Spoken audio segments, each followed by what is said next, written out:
Answers होते हैं, कहाँ से होगा, ठीक है, जनरली आपके जो आंसर्स होते हैं उसका फॉर्मेट होगा इंट्रो, फिर आपकी बॉडी और फिर कंक्लूजन, ठीक है।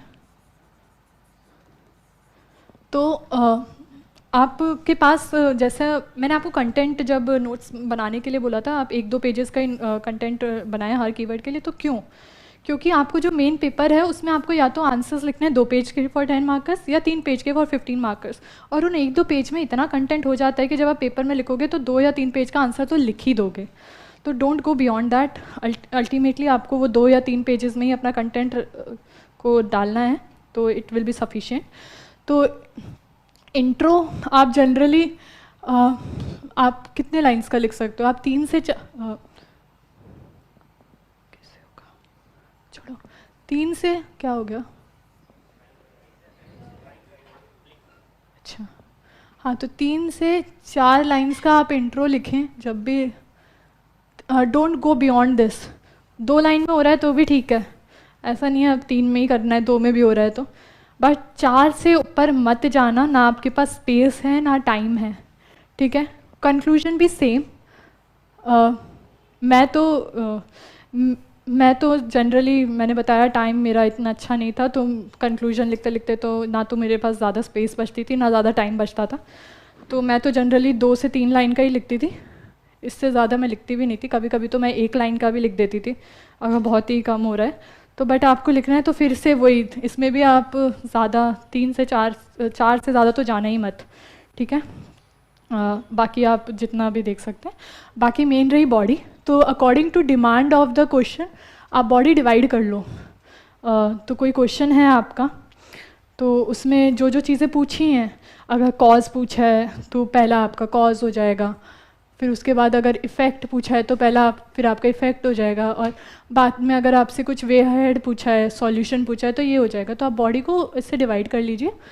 अब जितने भी सब पार्ट्स बन रहे हैं तो अपनी स्पेस और टाइम के अकॉर्डिंग आप उनमें अपने सब वो डालिए। कॉज में जैसे जितना भी आपके पास टाइम और स्पेस है, अगर 3 पॉइंट्स लिख दिए या 4 पॉइंट्स लिख दिए, मतलब वो तो डिपेंड करेगा। अगर 2 सब पार्ट हैं तो हर सब पार्ट में 5-5 पॉइंट्स भी लिख सकते हैं, 3 सब पार्ट हैं तो वही हर सब पार्ट में 3-3 पॉइंट लिखो, तो वो डिपेंड करेगा। बाकी जो मेन चीज़ आपको याद रखना है, मेंस में जो आंसर्स होते हैं, अब एग्जैक्टली तो कोई भी नहीं बता सकता किस चीज़ के नंबर मिलते हैं किसके नहीं मिलते, but what I feel is आपको जो मेंस में आंसर होते हैं, try to give diverse perspective. It is generally appreciated आप कि एक ही चीज़ के डाइवर्स पर्सपेक्टिव दे सकें। तो उसके लिए बहुत लोग अप्रोचेस यूज़ करते हैं, पेस्टल अप्रोच यूज़ करते हैं कुछ लोग, या फिर कुछ और भी आप यूज़ कर सकते हैं। तो वही कॉज पूछा है तो social economic, social cause, economic cause, थोड़ा पॉलिटिकल कॉज, कुछ टेक्नोलॉजी रिलेटेड, कुछ एजुकेशन रिलेटेड, कुछ भी वुमेन रिलेटेड, कुछ भी। तो try to give diverse perspective. And content में एक तो आपका डाइवर्स पर्सपेक्टिव आपके मार्क्स में थोड़ा आपको हेल्प कर सकता है। सेकंड पार्ट जो है which is quality of content as I mention, तो उसमें आपके स्टैट्स काम आएंगे, statistics which you are collecting, आपके एग्जांपल्स काम आएंगे, आपके जो भी बेस्ट प्रैक्टिसेस हैं वो काम आएंगी। कहीं कुछ मॉडल है जो अच्छा डिलीवर कर रहा है तो आप वो लिखें, यहाँ पे कमेटीज़ के नेम्स काम आएंगे। तो this is how you improve quality of your content. तो ये बाकी फिगर्स होती हैं, some people use figures, charts, diagrams.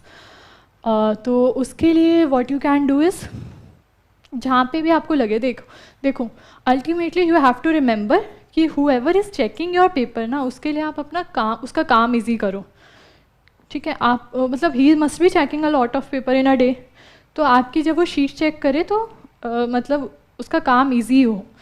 तो ठीक है, अगर आप कुछ फिगर्स बना रहे हैं या फिर कुछ डेटा चार्ट कुछ बना रहे हैं, it will only add not subtract to your preparation. तो कुछ maps you can make if there is possibility.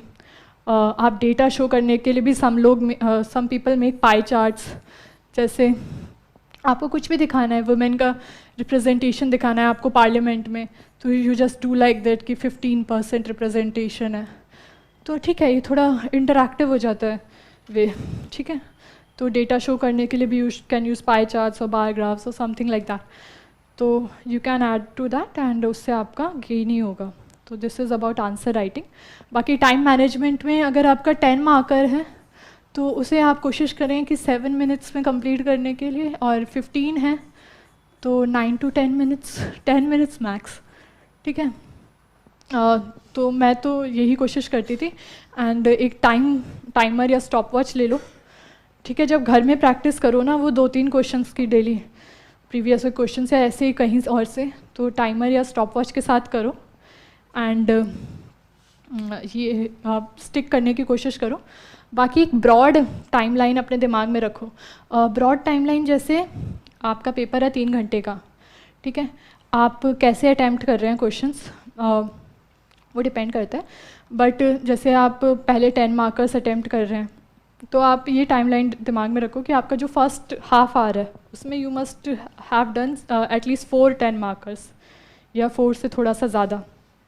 तो ऐसे एक ब्रॉड टाइमलाइन भी दिमाग में होनी चाहिए. तो मैं ये करती थी क्योंकि 4 अगर आप 7 मिनट ईच दे रहे हो, 10 मार्कर तो 7 4 28. ठीक है. तो एक ये अगर आप मगर उस आधे घंटे में फर्स्ट हाफ आवर में अगर आप 4 की जगह सिर्फ 3 कर पाए हो ना, तो अपने आप को समझाओ कि you are back on schedule. अब जो नेक्स्ट हाफ आवर आएगा उसमें आपको 4 नहीं 5 करने हैं. ठीक है. वरना लास्ट में जाके पेपर छूटेगा. तो एक ब्रॉड टाइम, एक शॉर्ट तो रखो ही, एक ब्रॉड भी रखो. वही कि आधे घंटे में इतना हो जाना चाहिए, 1 घंटे में इतना हो जाना चाहिए. तो this thing keep in your mind. एक ब्रॉड टाइमलाइन भी बहुत इंपॉर्टेंट है. उसके अलावा पेपर अटैम्प्ट करना मेंस का, what I used to do, मेरे ख्याल से मैं क्या करती थी, 20 क्वेश्चन होते हैं. फर्स्ट 10 मार्कर्स होते हैं, लास्ट 10 20 कितने 15 मार्कर्स होते हैं ना. हाँ. तो what I used to do, अब देखो किसी को नहीं पता यहाँ पे कैसे पेपर चेक होते हैं. We all have our assumptions and we follow them. ठीक है. तो मैं शुरू के जो 1 to 4 क्वेश्चंस होते हैं ना 10 मार्कर्स, उन्हें पहले कर लेती थी. पेपर खोलते ही मैं ये करती थी. तो मैं पहले आधे घंटे में ही 4 करती थी. उसके बाद मैं जाती थी अपने 15 मार्कर्स पे. अब मैंने 6 छोड़ दिए. जो भी 5 to 10 क्वेश्चंस हैं वो 6 questions I used to leave them. अब मैं पीछे चली जाती थी. अब मैं करती थी अपने 3 क्वेश्चंस, 18 19 और 20 क्वेश्चंस. अब मैं ये करती थी नेक्स्ट आधे घंटे में.